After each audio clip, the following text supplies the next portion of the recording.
Actually, oh, and we were going over it. All right. And it's different every time. Oh, okay. Re-guide. And then, and then. The thing is, I'm surprised you haven't just done some disassembly of stuff instead of, It's always instead of manually coding. Start with lorem. No, this is the make Like that last zero. week when we See were what happens. trying to manually convert from C to assembly to C. But that's Disassembled it. that's half the fun of this class. Transforming this program. It's up to vision. All right.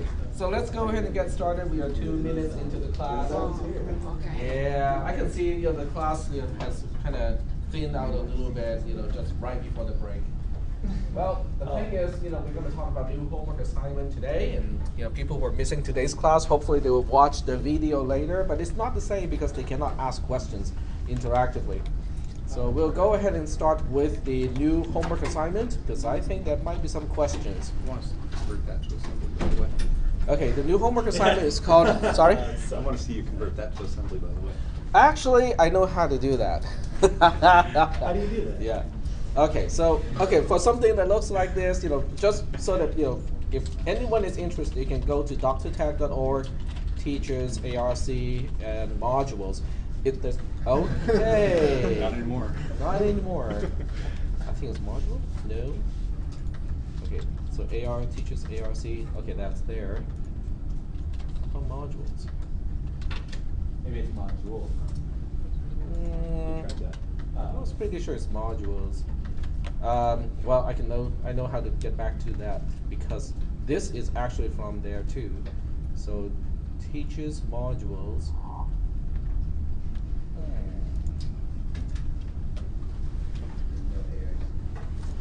And it says it's not there. I thought it was You need a teaches forward and then slash. modules, not no ARC. Get rid of Oh, the okay. Yeah. Wait. Okay. Where's the other one? Over here. Teaches. Oh, Yeah, there's this one has no ARC. Okay, I see. That's some profs also. Yep. It's a mirror. That part is just a mirror. There you go. All right. So for this one, it's a virtual method. So you just look up virtual. No, not that. Not that. Mm-mm. Oh, it's not there.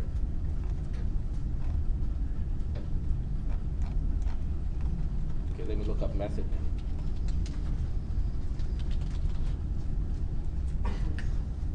Oh, that's a good one too. Statistical method to detect cheating. Data members and methods.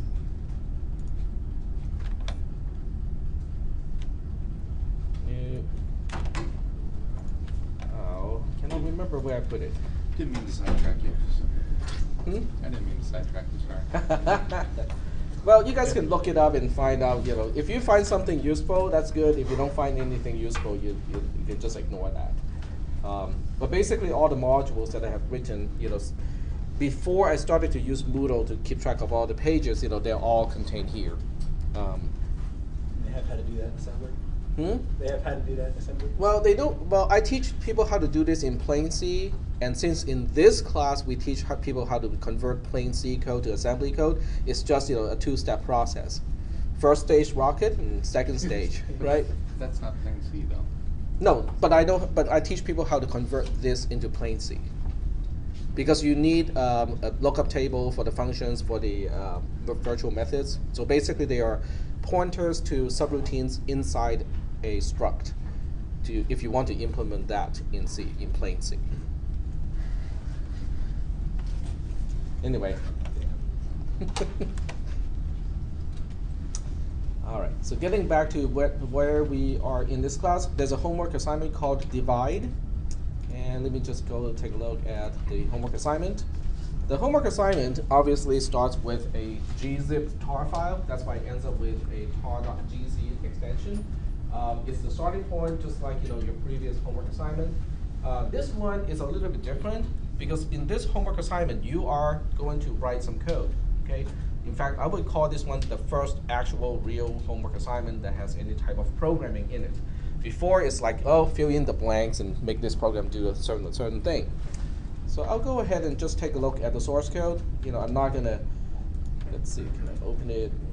Nope, doesn't know how to open it. Fine, we'll just save it. Alright, so I got the file saved. Make a folder for today's class, 0321.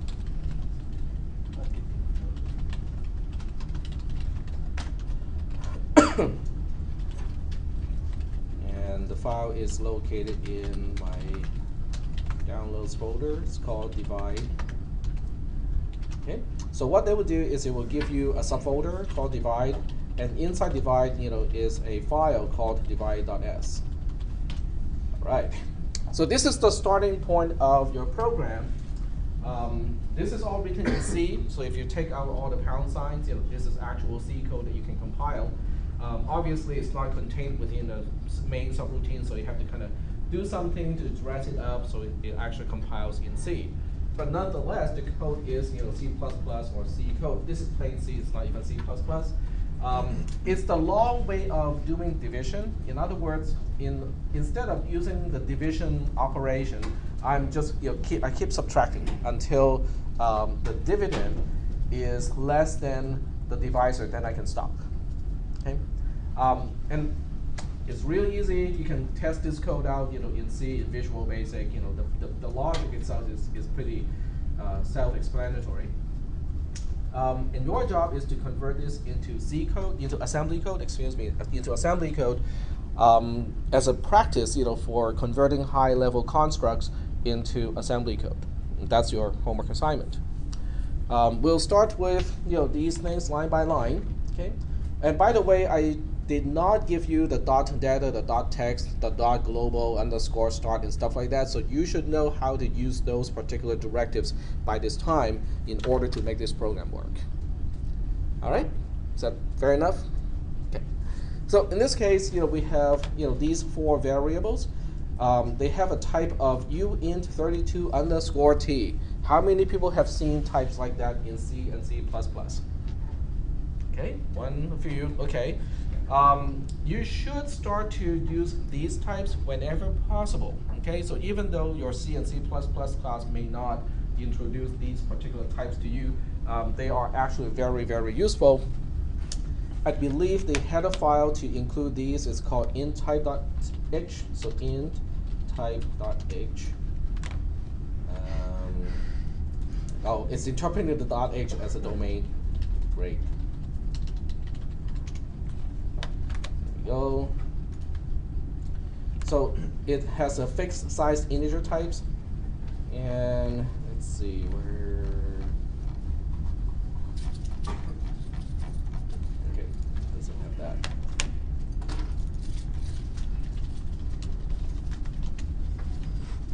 Okay, I stand corrected. The include file is stdint.h, standard integer.h.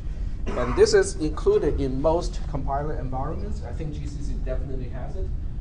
So it defines all of these type defs. Now, the actual part that is not in blue, you don't have to deal with it. Okay, that's the whole point. Is you don't have to find out how to get a 16-bit integer, how to get a 32-bit, how to get a 64-bit integer. Your only concern is, do I know the width of this integer type? If you use int32 underscore t, on any platform using any compiler, it will guarantee it is a 32-bit integer. Okay? Is that a problem? I mean, can you see how if you do not use int32 underscore t, that sometimes you may run into problems? Okay. Exactly. There are different architectures, and they all use different sizes. Like if you just say int on a 32-bit architecture, it typically will mean that int means 32-bit, okay? But if you switch to an 8-bit architecture, int usually means 16-bit. If you go to a 64-bit architecture, int may mean 64-bit. So you never really quite know the actual range of numbers you can represent using quote-unquote just int, okay? The same thing applies to short, long, long, and so on.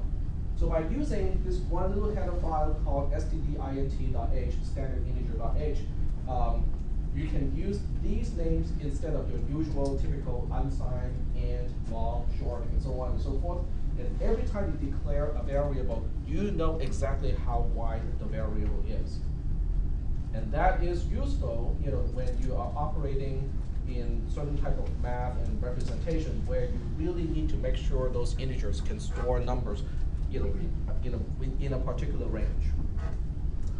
Are there any questions about these particular types? The name are fairly self-explanatory. Int 8 means it's an 8-bit signed integer. Uint 64 underscore t means it is unsigned integer 64-bit. Okay, so just a little tip here. You might want to start using these particular types whenever it is possible, instead of just using your typical int unsigned. These are much better. It makes your code much more portable. Okay. Any questions about these?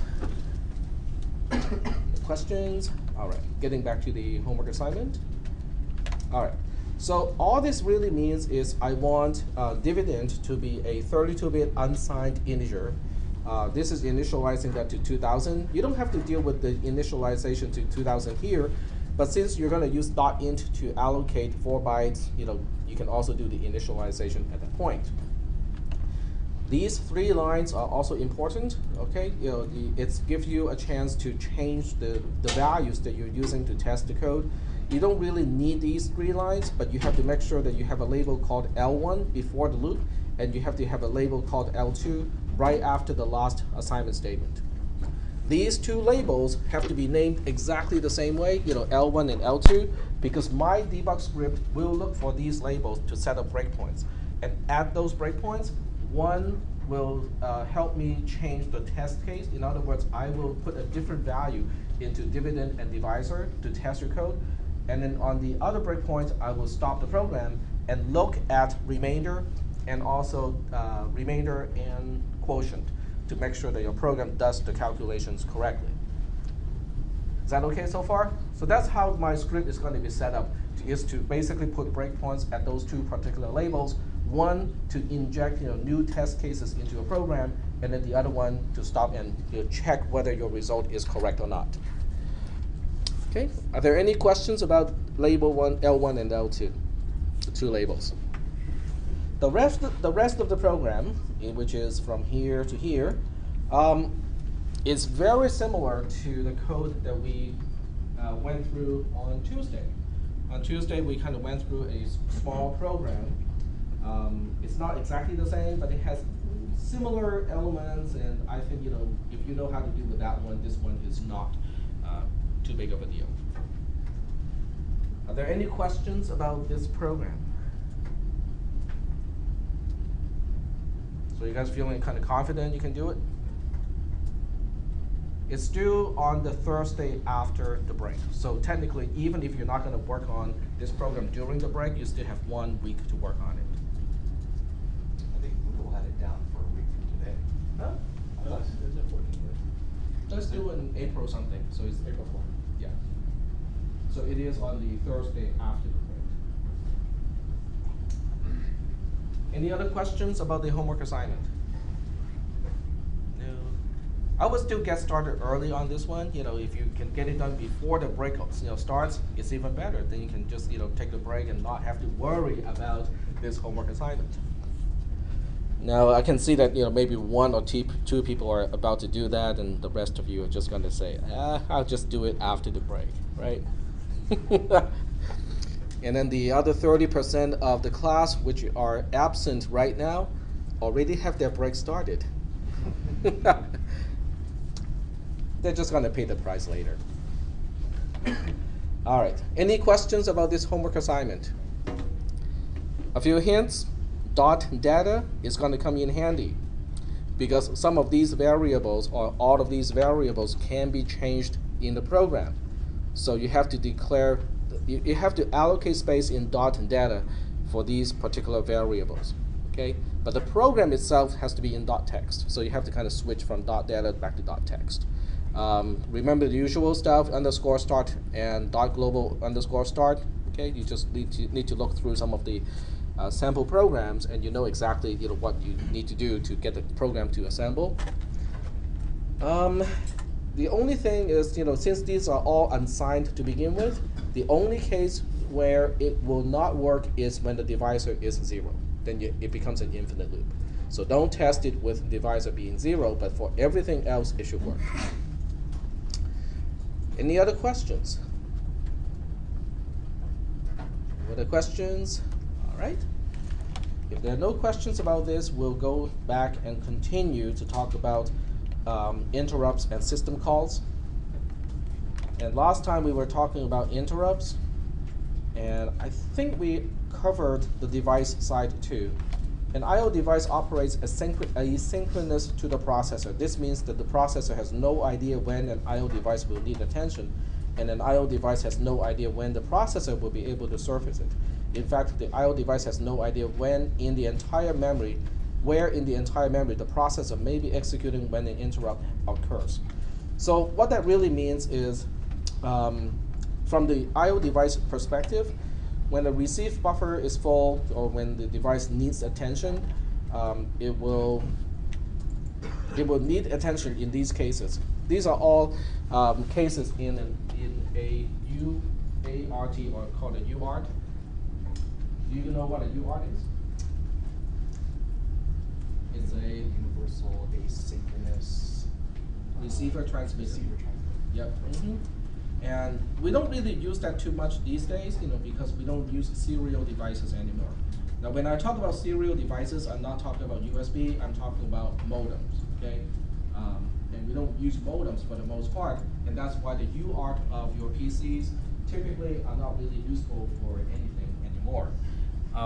But back in the days when you have modems, a UART will have these particular causes of interrupt, because when it's receiving bytes, it's not going to report every single byte to the processor. In fact, it will just kind of let the bytes queue up to 16 bytes, and then when it has 16 bytes received, then it will tell the processor and say, hey, you know what? I got 16 bytes, already, in my buffer. I cannot hold any more bytes. So you need to do some processing so that you can clear up some space in my buffer, then I can receive more bytes.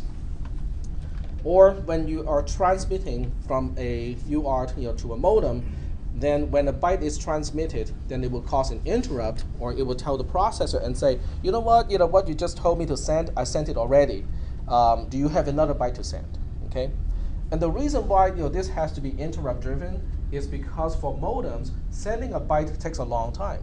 Okay, we are talking about up to 115,000 bits per second, which is still exceedingly slow by today's standard. And that's why you don't want to busy wait and ask the UART, are you done yet? Are you done yet? Are you done yet? You just want to tell the UART, hey, transmit this byte, and I'm going to go back to do something else. Let me know when you're done. Then I'll give you the next byte to transmit. Okay?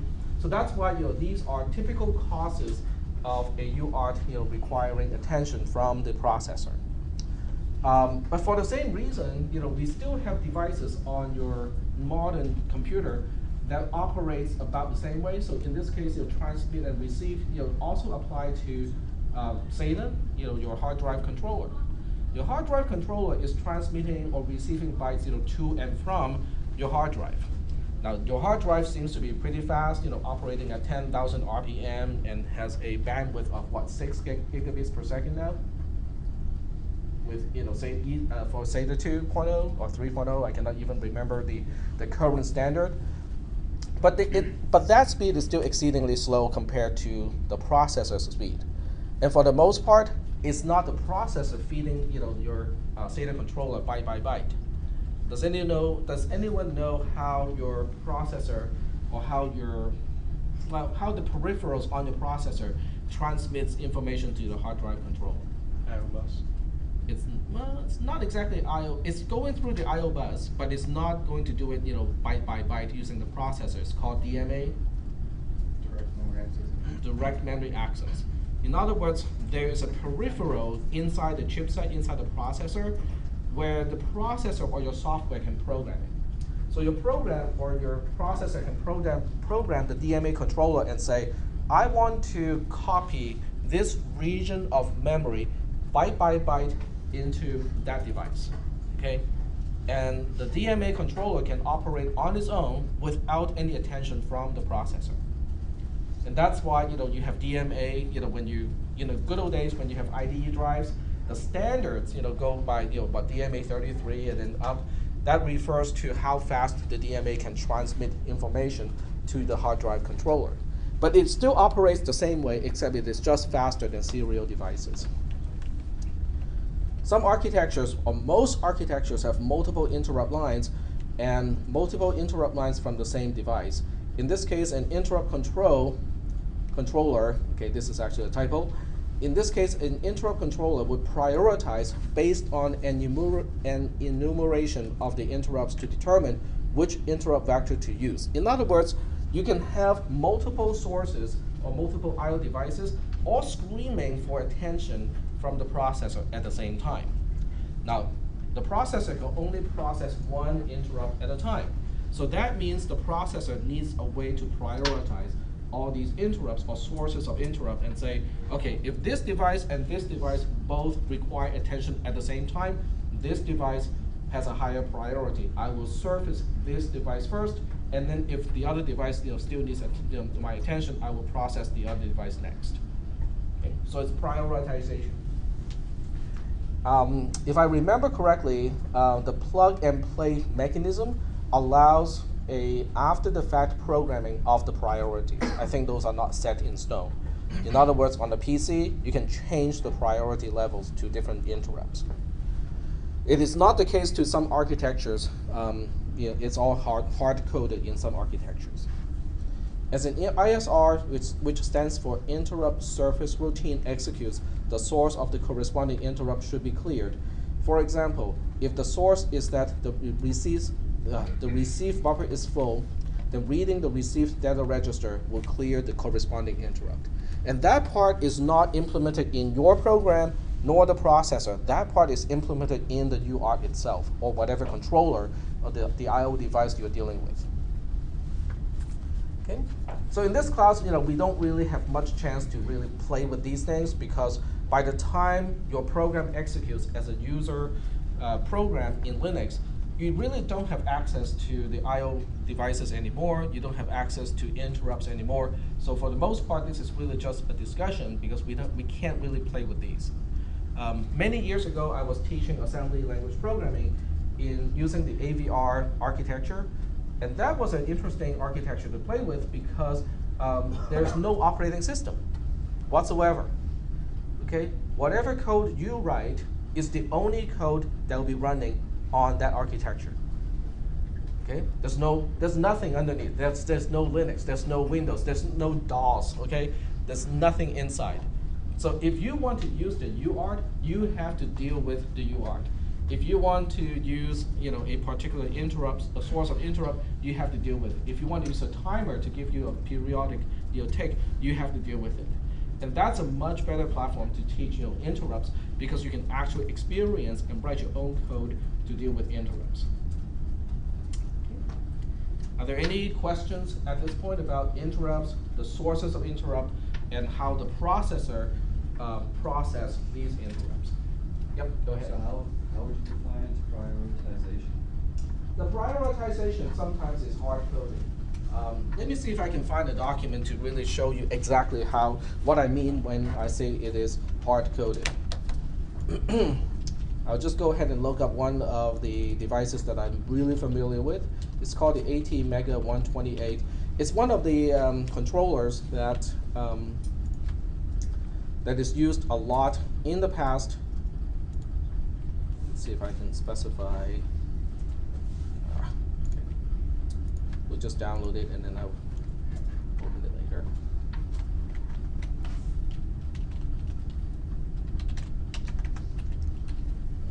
It's under downloads. Where did it download it to?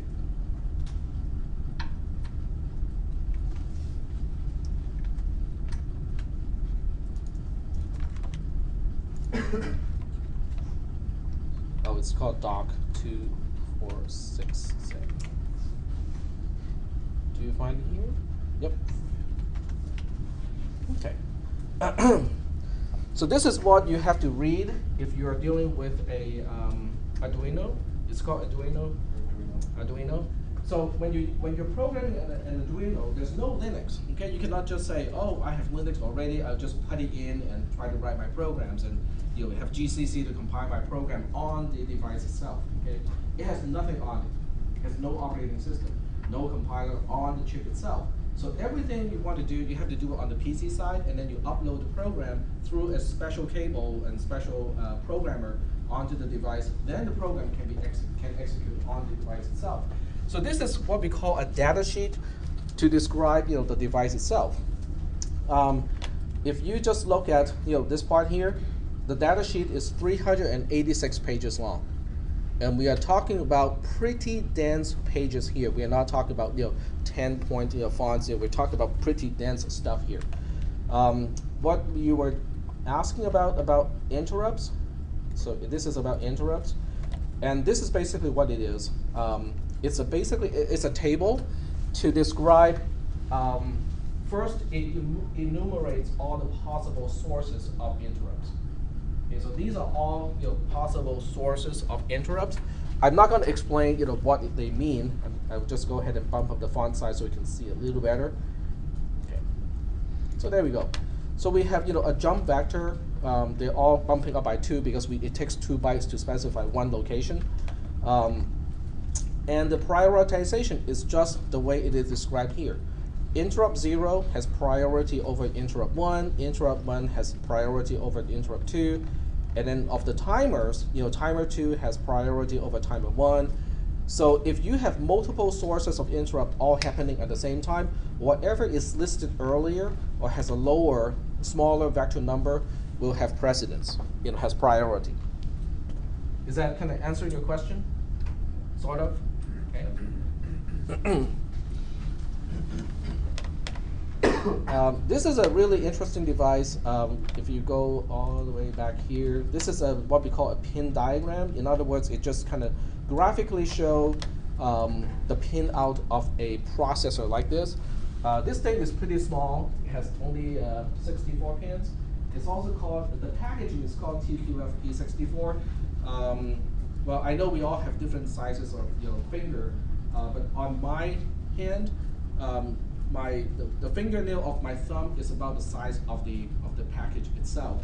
And you can just imagine you have 64 pins around a chip of that size. And that's basically what that chip looks like. It's just a little black square thing with 64 pins around it. And this thing is interesting in many ways because all it really takes is 5 volts to run it. It does not require any extra external component to run.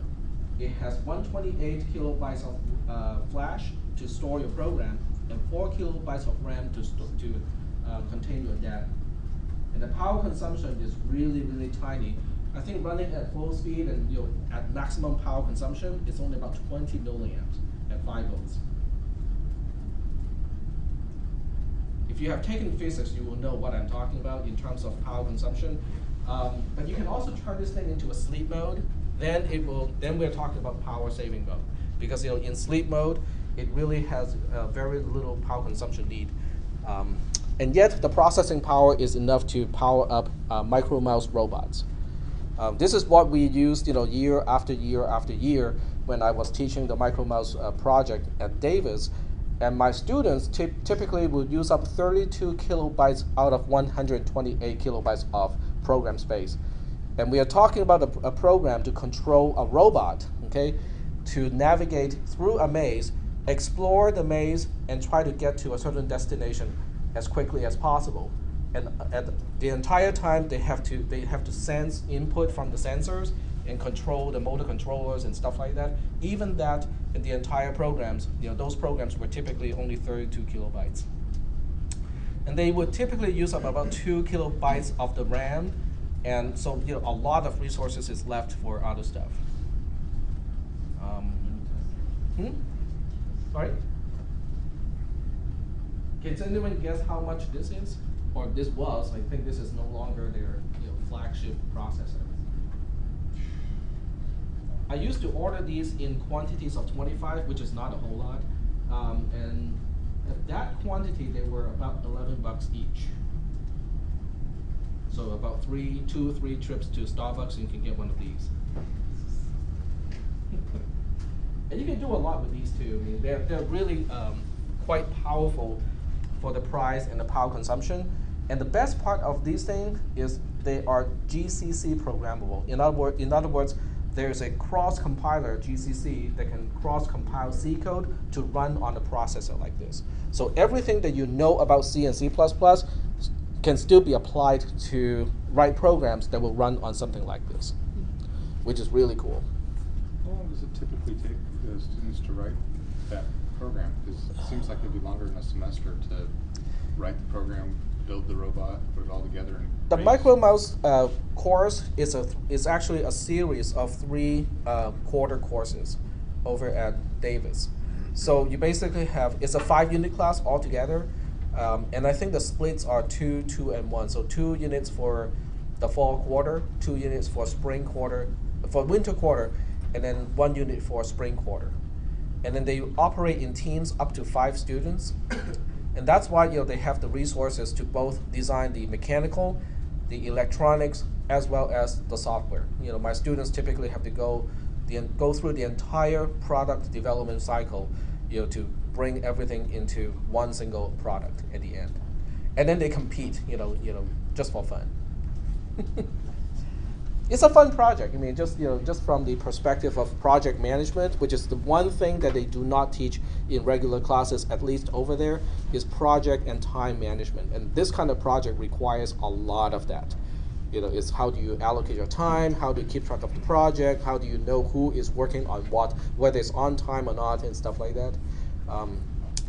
It's a good project, good project class. They don't have that anymore. Do you have a Raspberry Pi yet? I do not have a Raspberry Pi yet. Do you have one?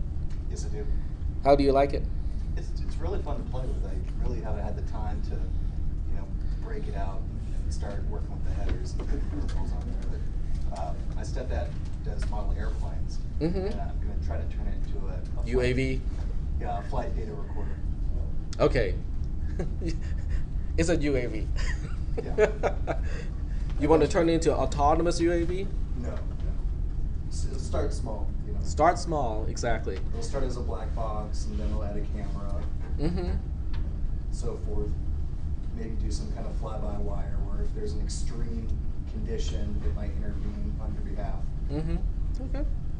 Yeah, the best platform for something like that, if you want fully autonomous stuff, is not a model airplane, it's a parasail. A power parasail. It's just a big fan, hung from a parachute, right? Right. So if those things, if you do anything wrong, just cut off the power and it just kind of glides down like a parachute. But you do not hear that from me. It's more fun to see if your device can withstand a crash. Yeah, that gets expensive too. All right. So this is potentially something that we can look into or deal with or play with in the new and upcoming computer science club, right, Danny? I'm looking at it right now. It's on MCM Electronics. Okay, and also the resource club too, right, Niall? The research club. Cross-disciplinary research practices, essentially. 100% for our center, yeah. Then we also have chemistry,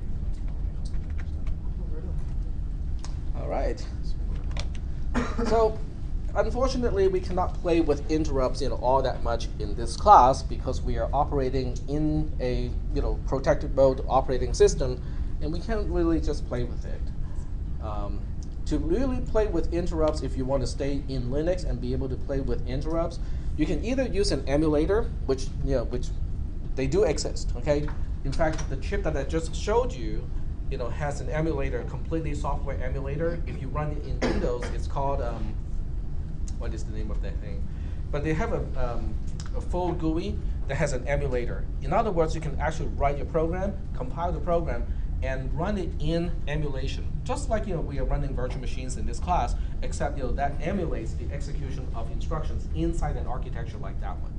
You can actually then you can say at a certain clock cycle, you can say, I want this event to happen, and it can actually trigger a software interrupt to happen, and you can actually observe what happens when the interrupt happens. But we are not going to do that in this class. So that's basically how much, that's the extent of discussion of interrupts we'll go through in this class. So the next topic has to do with privileges. Okay, so I'm not going to read this entire thing, because that's just really super boring. But I'll give you this. I'll give you this to think about. Okay. From the operating system's perspective, okay, which has to do with your SATA controller, your network cards, and stuff like that, do you think your operating system and the interrupt surface routines will need elevated privileges so it can directly deal with the I/O devices? That seems to make sense, right? Because if a network card is interrupting or asking the processor for processing, it probably wants the processor to read whatever data it has read or clear an error flag or do some configuration, right? But to do all that, the processor needs to run at a higher privilege level that your user program do not have access to. Is that okay so far? Okay. So now we have a problem, because most of the time, the processor on a computer like this is running a user program, okay, where everything is protected, and if it attempts to read it or deal with an I/O device, you will get a segmentation fault because you're not supposed to deal with I/O devices. So we normally run programs at a lower privilege level to protect not only the operating system but also the other programs running at the same time. But yet, when an interrupt happens, we want the driver or the operating system to be able to elevate the privilege level so it can actually deal with the devices, the I/O devices. So how are we going to do that?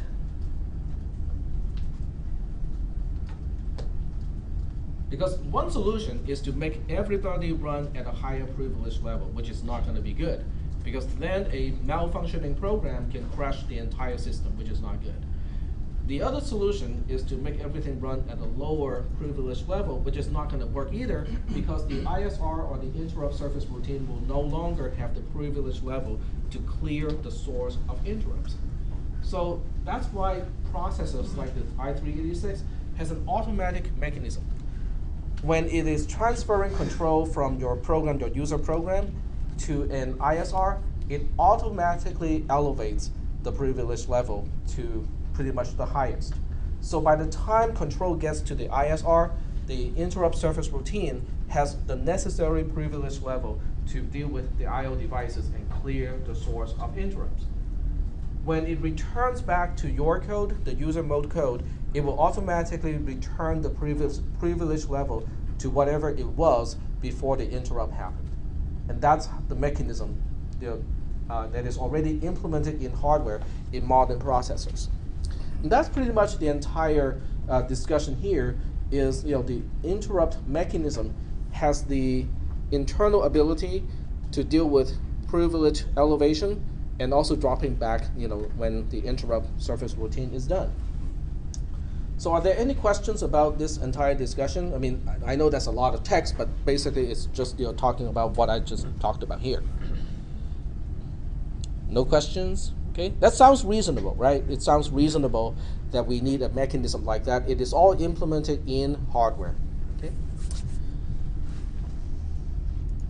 Now we're going to quote unquote switch gear to talk about something that seems like it is not related, but it is related to what we just talked about. System calls is really just an interface between an application program, like the programs that we write in this class, and the operating system. Okay? So the first thing we have to do is to talk about why do we need an operating system to begin with. How many people took CISC 310 at one point or another? Fortunately. Okay, so did they explain why we have operating systems? Because not everyone has to take this class. So they did not. Anyone else? It was very, very high level. Really? Yeah, not to use a USB 1. Well, I talked about why operating systems are necessary in CISC 310. Okay, Can anyone explain to me why we have operating systems? Why can't we just have application programs? Why do we have operating systems? What happens when we do not have operating systems? There's no cohesion. Hmm? There's no cohesion. There's no cohesion, exactly. There's no one to enforce standards and to coordinate resources, okay? Yep, go ahead. Also to coordinate, interface, interaction with the hardware. Interaction to the hardware? Yep, exactly. Now, we don't have to go all the way to the point where we do not have operating systems. We only have to go as far back as DOS, okay? Now, DOS definitely is an operating system because the name says so, right? Disk operating system, so it has to be an operating system of some kind, and it does, okay? It is an operating system. Think about the early day word processors, okay? Which are the two, word processors, back in those days? WordStar is one. WordPerfect. WordPerfect was the other one. Okay, so WordStar and WordPerfect. This is way before Microsoft Word. Okay, how do you print your document back in those days? Control KP.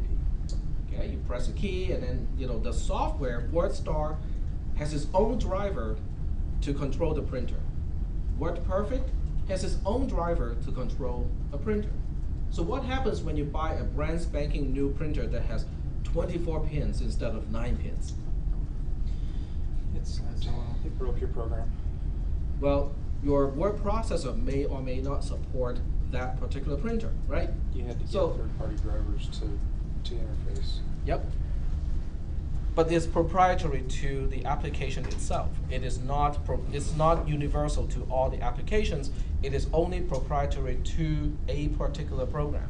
So that means, even if WordStar comes up with a new driver to deal with the brand spanking new Epson printer that has 24 pins instead of 9 pins, if you use WordPerfect, it's not going to do any good.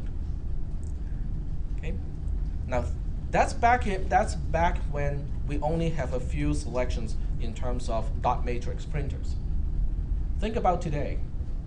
How many I/O devices do we have? Just go to Fry's. We have a lot, okay? Now they do conform to certain standards, but at the same time they're all kind of slightly different too. And that's basically what an operating system is, because by the time we got to Windows, if you buy a new printer and it comes with a driver for Windows, every application program that you run in Windows can utilize the new printer. Is that making any sense? Instead of having each application to require its own driver for every device that you might own, the operating system is saying, let me handle that part, okay? I can handle the printing part. You just let me know what you want to print. I'll deal with the rest. So that's one purpose of an operating system, is centralized control of the I/O devices, the input-output devices. It also serves some other purposes. What other purpose do you think an operating system serves? How about the use of the hard disk drive? What happens if there's no DOS? No locks. Hmm? No locks. No locks, and each application can decide how to use the entire partition or the entire hard disk drive. And why would that be a bad thing? Right. One text file takes up your whole hard drive. Exactly, Programs because override one each other. application, they can override each other, right? When you run when you run WordStar, it has its own way of utilizing the entire hard drive. And then when you switch to WordPerfect, it looks at the hard drive and go like, I don't know what was here before, but I cannot recognize it. Let me reformat the whole drive. That was really common when we had the dual disk drives, because you'd have your program disk and your data disk. And if you mixed up that data disk with any other program, you lost everything. And that's without a standard, without someone to enforce a particular standard. So that's why we have an operating system. So when we have an operating system sitting between your hard disk drive and your applications, then your application can only tell the operating system and say, I want to store a file in this folder.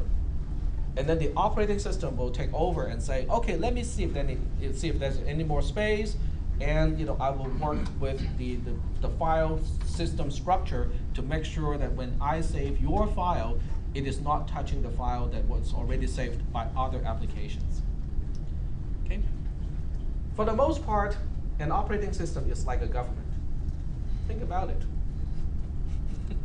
I know everyone has a slightly different view of the government, but nonetheless, there are some basic things that the government is supposed to do, and that's what an operating system is doing. What is it? Control. Enforcing the law. Regulation. Enforcing regulations, exactly. There's certain regulations, and to a certain extent, an operating system is a very oppressive, government, because anything that you as an application wants to use, including disk space, memory, display, and whatnot, everything has to go through the operating system. Okay. So we're still doing okay so far, in terms of the rationale of why we have operating systems. Okay. All right. So here comes the next question. If you are one application program and you're saying, oh, I want to create a new file, okay? A lot of applications have a need to create and save files, right? You're going to ask the operating system, okay? You will tell the operating system and say, I want to create a file and save this content to the file. Do you think the operating system will need an elevated privilege level in order to complete that task? Certain parts of it, yes. Yep, a good portion of it will require elevated privilege. When the operating system says, okay, I'm done with your request and control is returned back to your program, do you want the operating system to give back control back to you and maintaining that higher, elevated privilege level, or do you want that, to be dropped down back to what a user program is supposed to have? It should be dropped down, right? Okay. So now we have a new problem, because whenever you have a system call, which means you're requesting the operating system to do something, your program is running at a lower privilege level. But in order for the operating system to surface your request, it has to run at a higher privilege level. When it's done and control needs to be returned back to you, it also needs to return the privilege level back to whatever it was before. But haven't we seen this problem before and we already know the solution to that? We have exactly the same problem when we're dealing with hardware interrupts. Your program is running at a lower privilege level. When something happens in hardware and an ISR needs to execute, it will automatically elevate the privilege level to run the interrupt surface routine. When the interrupt surface routine is done and return this back to your program, it will automatically reduce the privilege level back to what it was before. So we can use the same mechanism, except in this case, it is not asynchronous, it is synchronous, which means, okay, let's say you're writing an application program, okay? Do you think, as a programmer, as a developer, you have absolute control of when you will ask the operating system to do something? Or do you think your program is going to save a file at completely random times? You have control, right? Your program has complete control of when it wants to save a file. Unlike your network card, which basically just says, oh, my receive buffer is full, I need some attention. That is asynchronous because there's no way to predict when that's going to happen.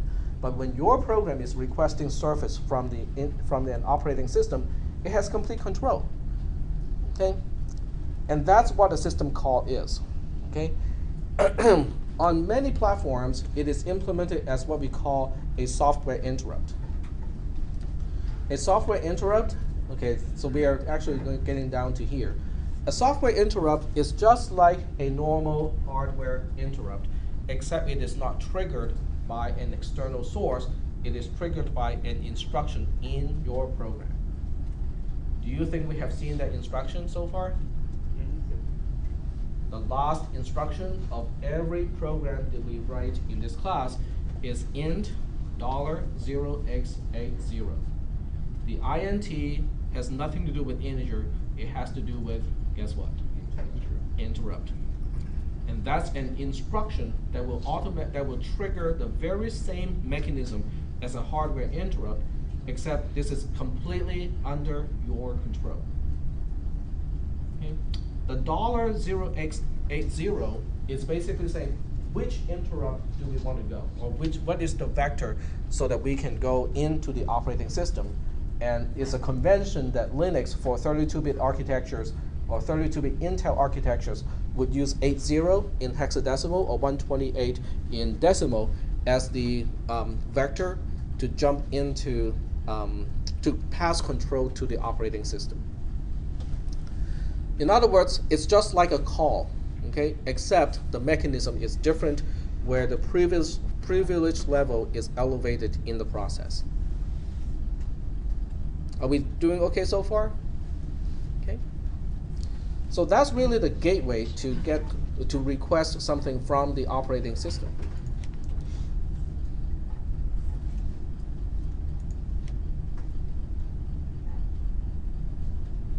Really slow. Come in. Yep. I think I'll just kind of pass on signals for now, so we're not going to talk about signals.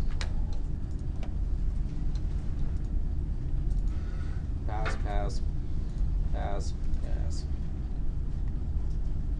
pass, pass. Oh, okay, I'm just flip-flopping, right? Okay, so we are basically done with the whole concept of interrupts and system calls. Yep, go ahead. So wait, what does our interrupt do at the end of the program? Well, let's go ahead and take a look. Okay, so I'm going to close this page here and go back to the main page in this class. So we are done with this one. This is the next slide I want to show you. All right, so let's take a look at this table here. Okay. Some of these you probably have never seen before. Do you know of a call named exit in C and C++? Or do you guys even talk about that in C and C++? Command line. Yeah. It's in the book? Okay.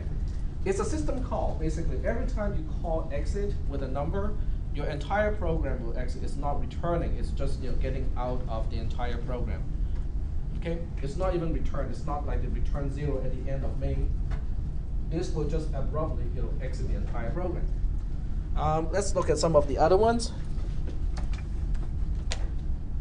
How many people have dealt with the system call read in C or C++? Okay. Okay, reading a file, and write is writing to a file. Open is to open the file, close to close a file. So all of these, are basically system calls from the perspective of C and C++. Okay, without the sys underscore prefix, those are all names, actual names of calls that you can do in C. And see this part here, %EAX. Does that look familiar to you? So what this means is if you have a value of 1 in EAX, and then you perform an int $0x80, it is the same as requesting to exit the program. If you have a value of 2 in EAX and then you perform the software interrupt, it's the same as forking. Okay? Fork is a very important system call. This is the only mechanism in an operating system to split one process into two. Okay? When Linux starts up, it starts with a single process. And when you look at PS, when you run PS-AF, uppercase A, lowercase f, you will see all the processes, all the processes running at, within the system. So how can one single process become so many processes? It's because of this system call. This is the only mechanism to split one process into two parallel processes. In this class, we don't use it that much. Write is useful because this is how you interact with files, including standard in, standard out and standard er. The next one is, I skipped one. Read is how you read from the file. So let's go ahead and write a very simple program to illustrate these concepts so we know, so this is how we get input from standard in, or this is how we output to standard out. In fact, I think we have used one of these already in one of your first homework assignment. Right? I don't remember. You don't remember the first homework assignment? Yeah, kind of? Okay. Well, let's go ahead and write a simple program just to illustrate that point. Okay, so we'll have, not in this folder. I'll just call this, read standard in, okay, read stdin. Okay, so this is going to be a fairly simple program. I will allocate a chunk of space in dot data so I can read into that space. And the label of this space is going to be just buffer dot fill 20. Okay, in other words, I'm just allocating 20 bytes. There's a better way to do this. I can always say buffer length equals to 20. Then I can avoid the use of literal constant altogether when I'm actually using it. So buffer length is the number of bytes we will allocate. Then we can switch back to dot text to continue with our program. Export underscore start and have underscore start to go here. In this particular program, there's only one thing I want to do. I just want to read in a single line from standard in, and that's it. Okay, I'm going to use GDB to examine the memory locations at buffer. So what you need to do is to say move $3 to EAX. That it has to do with this table here, because whenever you want to read, you want to put 3 into EAX. In other words, the value 3 is like an ID of what type of surface you're requesting from the operating system. So 3 means I'm requesting to read from a file. Now, then we have to continue to read this table. Because when you're reading, you have to supply some additional information to the operating system. EBX, ECX, and EDX are now used to specify the rest of what you need to specify when you have a system call like this. EBX is used to specify the file handle.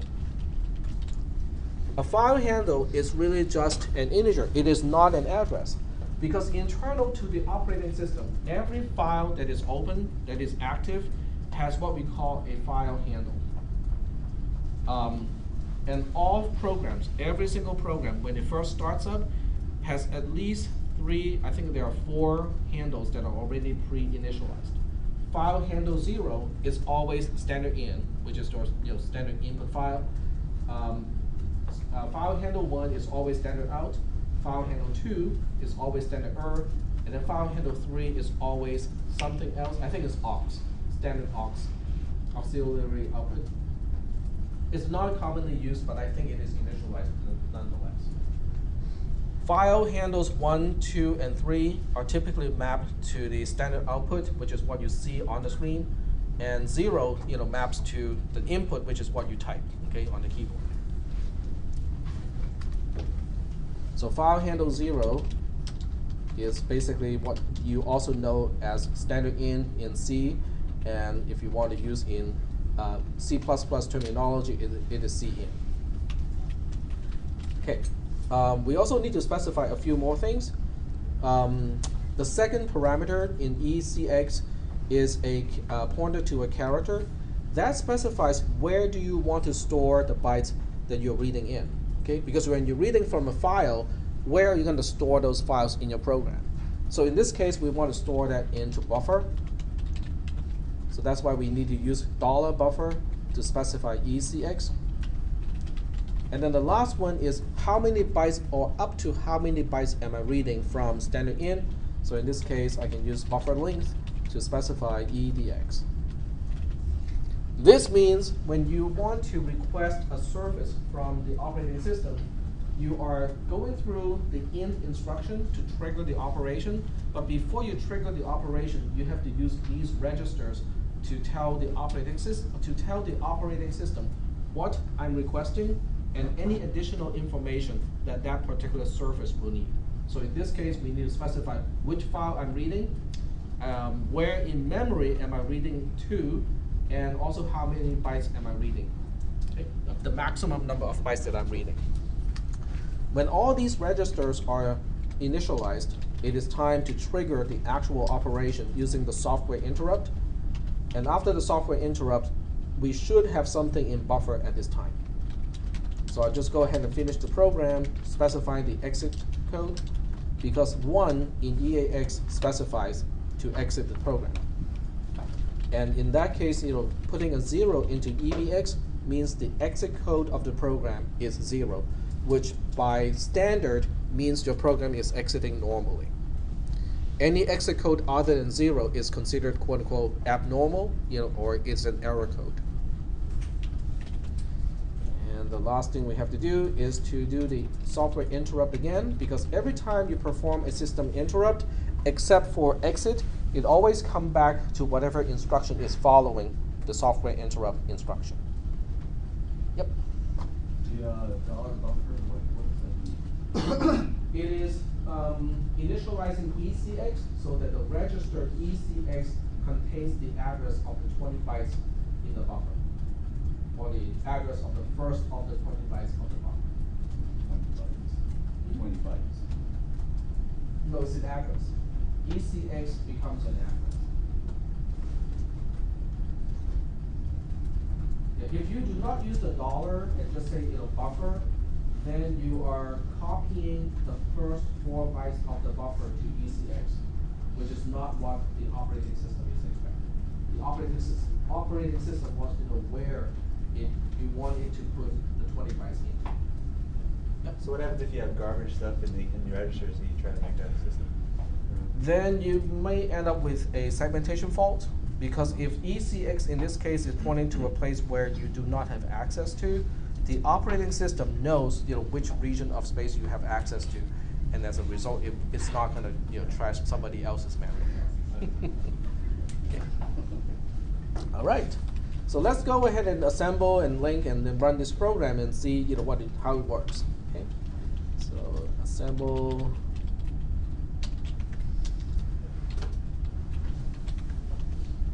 Link.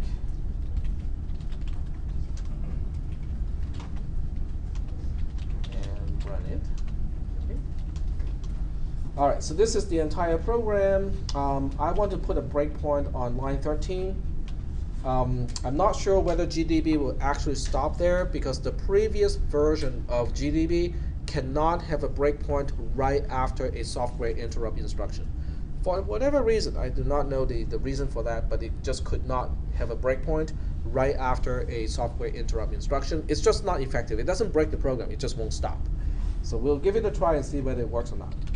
I'm going to run the program at full speed because those instructions are fairly easy to understand.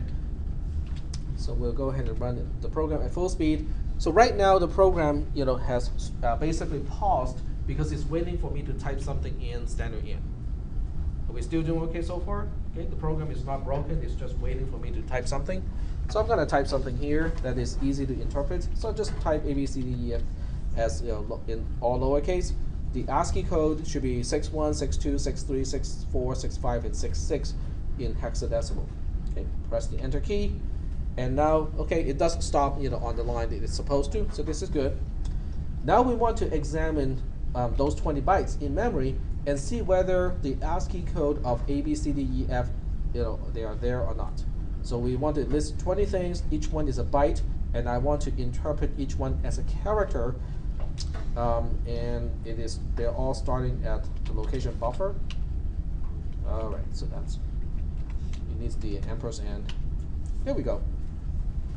So now we are examining memory locations from buffer, and you can see the first location has lowercase a, lowercase b, lowercase c, lowercase d, e, f. They're all as expected. This one, I think some people may not have expected it. It's the line feed character. So the line feed character is also captured in the process. But everything else are basically whatever was there to begin with. They're all null bytes. Are we doing okay so far with this example? Yep. Are all the other zeros null terminators? No, well, you can interpret those as null terminators, but this particular system call does not understand anything about null terminators. Oh, they just ask you that So again.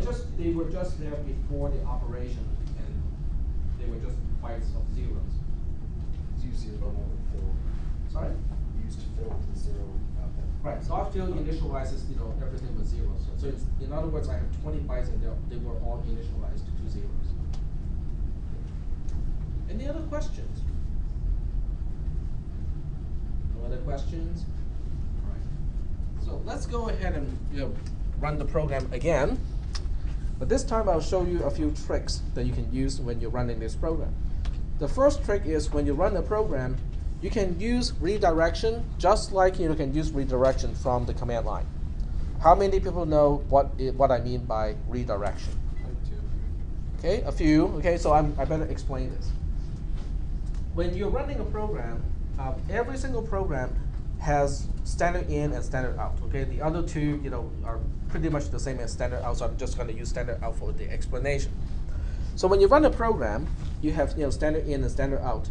What this symbol or the less than symbol means is instead of using the keyboard, okay, or the console as the standard in, you can say I want to use this particular file as the input or to serve the purpose of standard in when I run this program.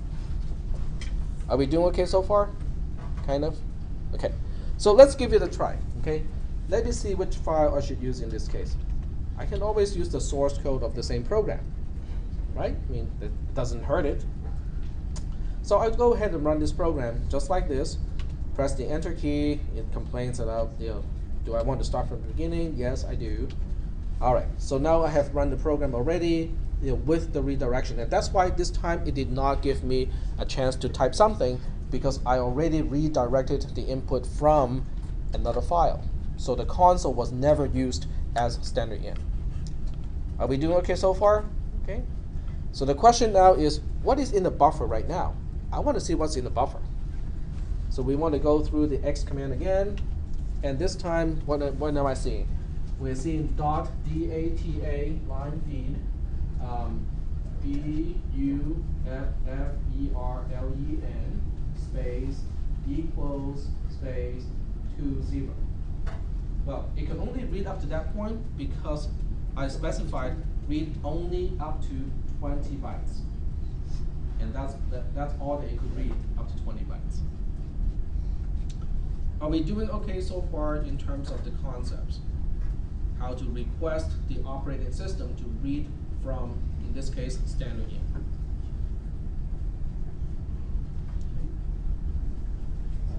Right. So I'm going to quit this program. To write to the output, it's just like the opposite. Okay, we wrote that program. Our first programming assignment was using standard out. So if you go back and look at that program again, then now you can understand exactly what it's doing. Okay, which pieces of information do you need when you're writing to a file? Let's think about it. It's almost the same as reading from a file, but when you're writing to a file, certain parameters have slightly different meanings. Okay, one will control which file you're writing to. Okay, that's the first parameter, or EBX. The second one is going to determine where in memory am I writing from? Because when you're writing to a file, memory becomes the source, the file becomes the sink. So you have to specify the source, which means where am I writing from in memory? That's ECX. EDX serves exactly the same purpose, which is how many bytes am I outputting to the output file, or up to how many do I want to output. Are we doing okay so far? Okay. There's one more thing about this program, so let me go back into the debugger because that's kind of important too. Okay, let's put a breakpoint on line 13. Let's run the program again, but this time without redirection. So I'm going to type something on the line, just like ABC, and then press the enter key. Okay. Well, this behavior is not consistent with redirection. Because when I press the enter key, there are only 4 characters. Lowercase a, lowercase b, lowercase c, the line feed character, not 20. In other words, how come the operating system has stopped and say, okay, I got enough bytes and I'm passing control back to you. But so you might think, oh, it has to do with the line feed character, right? In the file, when I press, in this case, when I press the enter key. But what about when we were redirecting from a file? It did not stop with line feed. It kept on reading until it has read exactly 20 characters. So what's going on here? What do you think? 17 zeros? Sorry? 17 zeros? No, it didn't read those 17 zeros. If I filled up this with FFs, those FFs would have remained. Okay, those zeros were there before the entire operation. It has to do with one thing. It has to do with standard in is typically quote unquote cooked. Okay, this is a technical term. It is cooked. It's not raw. Okay, cooked means when you press certain keys, those keys have special meanings, so they are not reported back the way you type it on the keyboard, just like a backspace character. Okay, when it's waiting for me to type something, if I use the backspace character, it's not going to come back and report your Control H, because that's what a backspace is. It's Control H. Okay, it's really just going to erase certain parts of the line, and then if I press the Enter key, it will input whatever that line finally has without the backspace keystrokes. Okay, and this happens because when you read from standard in, it is cooked already. Okay, in other words, the special keys like Enter, backspace, delete, the cursor keys, they are all interpreted not verbatim, but they have special meanings. They're for editing on the same line. Okay, are we doing okay so far? Well, here comes another question. If that is the case, and it's not using a 0 as a null terminator, how can I know that the program just read 4 characters? In other words, the operating system only put 4 bytes into the buffer. That's the question. What do you think? I say we go back to the documentation and see if it tells us anything, right? So let's go back to this call table here. And then we go all the way. No, it doesn't tell us anything. Okay, so I have to explain it. The operating system does not just put 4 bytes into the buffer. It also specifies how many bytes were actually read. But that information is conveyed by EAX. In other words, if I look at EAX right now, I should see 4 as the value in EAX. So let's double check and make sure that's the case. So IREAX, and sure enough, it tells me that the operating system only read 4 bytes. Are we doing okay so far? Okay. All right. A few more things to go through, a few main concepts to go through. So this time I'm going to change my program a little bit here, and I'll do the same thing twice, okay? In fact, I'll turn this into an infinite loop. Okay, this is what I'm doing. This is what I would do. Go ahead. If you inputted more than 20 characters, would it keep the rest of the characters in the buffer? It will read up to 20 characters. There's a pointer, quote unquote pointer in the file that points to the next character you're supposed to read. So if you read 20 characters at a time, it will read 20, and then the 21st character will get a pointer. So if you read again, it will read from the 21st character, and then if you have at least 20 characters in the file, it will read the next one. If you have fewer than 20, then it will read as many as there are characters in the file, and then use EAX to tell you the actual number of characters read. Now here comes but that's a good question. The question is, how do I know I'm at the end of a file? Well, In the file flag. that only works with text files. Well, that concept only works with text files. If you have a binary file, there's no end of file character, because anything can be in a binary file. But logically speaking, if you're reading from a file and you're already at the end, how many bytes should you be reading? 0. 0. Okay. So EAX being 0 has a special meaning. It means it is at the end of a file. Okay? So we'll go ahead and modify this program just a little bit. In other words, what I'll do is I'm going to compare EAX with 0 here. And I'll basically just go back to start if it is non-zero. In other words, as long as I still have something to read, I'll go back and try to read again. Okay. So here I have the jump if not 0 to underscore start. Now we have a post checking loop. We perform a read operation, and then we say if the return value of read, in other words, if read actually read some bytes, go back and read some more. Okay. Assemble, link, GDB. This time I should put a breakpoint on the conditional branch instruction on line 13. And I'll just run the program again. And give it a bunch of gibberish here. Let's put it more than 20 characters here. Okay, that's definitely more than 20. And then press the enter key. Oh, I haven't started the program yet. That's embarrassing. Alright. There we go. Okay, this happens because I'm reading from the very same. Okay, what is happening here is when the program is running, it's asking me to type something into the program. It will read 20 bytes out of that, and then what do you think happens to the other bytes? GDB gets it when it goes. GDB gets the leftover, right, exactly. So that's why you can see the leftover is exactly 20 characters into the string itself. Let's do some counting here. Okay, 1, 2, 3, 4, 5, 6, 7, 8, 9, 10. 1, 2, 3, 4, 5, 6, 7, 8, 9, 10. And that's exactly where FIO begins. Okay? So that means if you're testing your program, interactively testing it may not be the best idea. Because if your input is longer than the buffer in the program, whatever is left over, GDB will take it as a part of the input intended for GDB, even though it's not. Okay?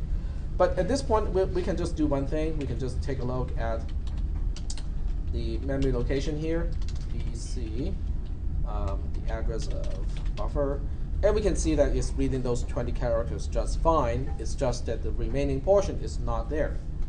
Okay, well, if this is not working, we can do the redirection, right?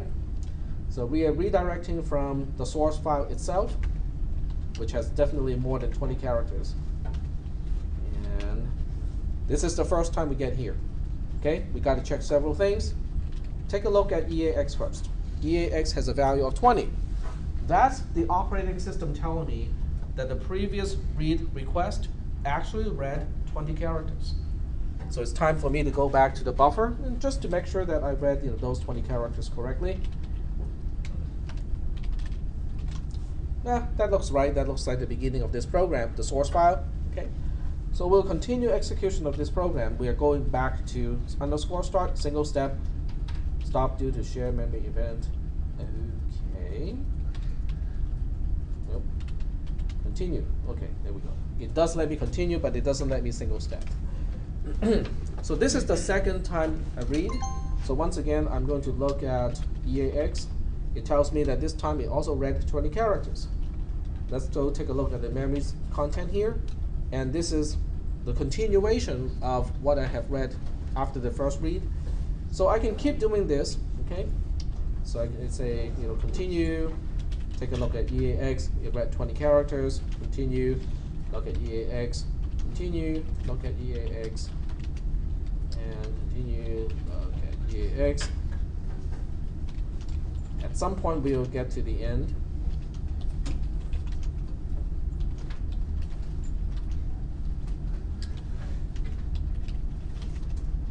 Okay. 90 BC buffer. We're getting there. I can see that. Right? Okay, so one more time, I think. We looked at that already. Continue, IREAX.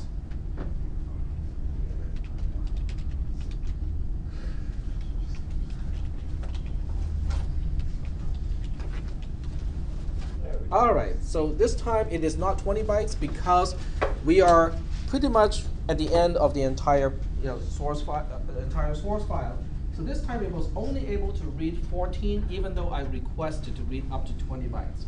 Okay, and we can double check to make sure this is in fact the end of the entire program. Okay, so we can say examine 20 bytes as characters starting at the location buffer, And you can definitely tell that I'm reading close to the end here.